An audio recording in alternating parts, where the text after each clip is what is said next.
জাতীয় বিশ্ববিদ্যালয়ের 2024-25 শিক্ষাবর্ষের degree pass কোর্সে ভর্তির জন্য অনলাইনে আবেদন শুরু হয়ে গেছে। তোমরা যারা ইতিমধ্যে আবেদন করেছো অনেকের আবেদন কমপ্লিট হয়ে গেছে।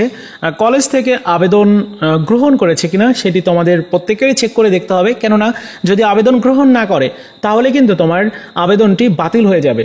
এজন্য কলেজ থেকে কিন্তু একটা করে নোটিশ প্রকাশ করে দিয়েছে, যে নোটিশটাতে তোমাদের বলা হয়েছে যে কলেজে কি কি তোমাকে জমা দিতে হবে এবং ওই ডকুমেন্টসগুলো জমা দেওয়ার পরেই তোমার আবেদনটা কলেজ গ্রহণ করবে।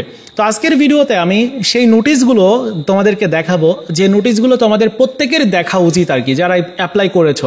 তো চলো শুরু করা যাক। দেখো, তোমার যে কলেজে তুমি অ্যাপ্লাই করেছো ওই কলেজটি নোটিশ দিয়েছে কিনা এটা কিভাবে জানতে পারবে?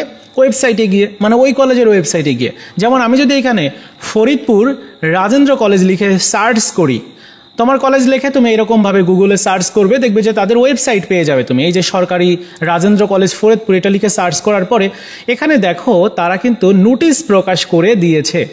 এই যে এখানে নোটিশ তারা দিয়েছিল যে যারা 2025 শিক্ষাবর্ষে যারা প্রথম বর্ষে ডিগ্রিতে ভর্তি হতে চায় তাদের নোটিশ দিয়েছে। আচ্ছা, নোটিশটা একটু ডাউনলোড হোক, তারপর আমি তোমাদেরকে দেখাবো। অলরেডি ডাউনলোড হয়ে গেছে। এখানে দেখো প্রাথমিক আবেদন ফি বাবদ 400 টাকা জমা দিতে বলছে। তারিখটাও কিন্তু উল্লেখ করে দিয়েছে যে 16 তারিখ থেকে 15 অক্টোবরের মধ্যে এই প্রাথমিক আবেদন ফি তোমাকে জমা দিতে হবে। জমা দেওয়ার নিয়মটা এখানে উল্লেখ করে দিয়েছে। এরকম প্রতিটা কলেজ থেকে কিন্তু একটা করে নোটিশ প্রকাশ করে দিয়েছে।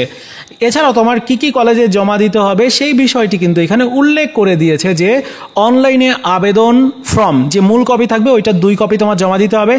টাকা পে স্লিপ যেটা, ওইটার রঙিন ছবি রসিদ লাগবে, ওইটা লাগবে 2 কপি।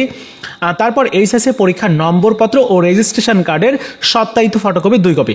এইগুলো কিন্তু লাগবে। এগুলো জমা না দিলে এই কলেজটি কিন্তু শিক্ষার্থীর যে তোমার আবেদন সেটি গ্রহণ করবে না নির্দিষ্ট সময়ের মধ্যে। ওই যে সময় যেটা বললাম 16 তারিখ থেকে 15 তারিখ। এইভাবে প্রতিটা কলেজ তারা নোটিশ দিয়েছে। যেমন এখানে যদি আমি গভর্নমেন্ট বিএম কলেজ লিখে সার্চ করি, আচ্ছা গভর্নমেন্ট পিসি কলেজ লিখে যদি সার্চ করি, তাহলে তাদের কলেজের ওয়েবসাইট আমি পাবো।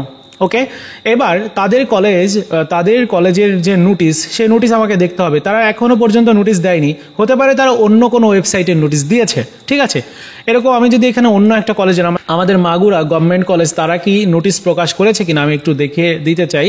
এই যে মাগুরা গভর্নমেন্ট কলেজের ওয়েবসাইট, আচ্ছা ওয়েবসাইটটাতে এখন ভিজিট করা যাচ্ছে না, যে কোনো কারণেই ওয়েবসাইট ভিজিট করা যাচ্ছে না। সো এটা একটা প্রবলেম আর কি। যাই হোক, অন্য ওয়েবসাইট বা তোমার কলেজে তুমি সরাসরি চলে যাবে, ওয়েবসাইটে যাওয়ার দরকার নাই। তোমার কলেজের ওয়েবসাইট যেতে পারো, পাশাপাশি তোমার কলেজে সরাসরি গিয়ে কন্ট্যাক্ট করতে পারো যে তোমার কি কি জমা দিতে হবে। আবেদন তো শেষ হয়েছে, অনলাইনে আমি আবেদন করেছি, তুমি জাস্ট এতটুকু বলবে যে আমি অনলাইনে আবেদন করেছি, এখন আমি কলেজে কি কি জমা দিব এটা কলেজের কাছে জেনে নিবে। কলেজ তোমাকে বলে দিবে যে তোমাকে এই ডকুমেন্টসগুলো জমা দিতে হবে, প্লাস 400 টাকা আবেদন ফি জমা দিতে হবে। সো প্রতিটা কলেজ নোটিশ দিয়েছে, তোমাদের নোটিশগুলো দেখা উচিত, পাশাপাশি কলেজের সাথে একটু কন্ট্যাক্ট করা উচিত। কেন? কারণ হচ্ছে তোমার আবেদনটি যদি কলেজ নিশ্চয়ন না করে বা রিসিভ না করে তাহলে কিন্তু তোমার আবেদন বাতিল হয়ে যাবে। তো এই ছিল আজকের মতো ভিডিও। আশা করি বিষয়টা একদম ক্লিয়ার হয়েছে। তোমরা ভিডিওটি ভালো লেগে থাকলে লাইকস, কমেন্টস এবং শেয়ার করে দিবে।